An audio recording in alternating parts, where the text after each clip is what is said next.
At sino po naniniwala? Again, sa pinakamalalim na pakiramdam mo ng pag-iisa, hindi ka nakakalimutan ng Diyos. Totoo po ba? Ano pinapakita nito ng Panginoon? Una, makakalimutan ka ng tao, pero hindi ng Diyos. Sa panahong may matinding pinagdaraanan ka, pwede kang makalimutan ng tao, pero hindi ng Diyos.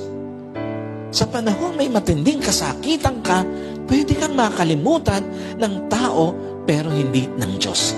At sa panahong may matinding laban ka sa buhay mo, pwede kang makalimutan ng tao, pero hindi ng Diyos. Anong ibig sabihin nito? Ang pag-ibig ng Diyos ay perpektong halimbawa ng pag-ibig na hindi kayang lumimot. Ang pagkalinga ng Diyos ay perpektong halimbawa ng pagkalingang hindi kayang mapagod. At ang pagpapagaling ng Diyos ay perpektong halimbawa ng pagpapagaling na hindi mauubos.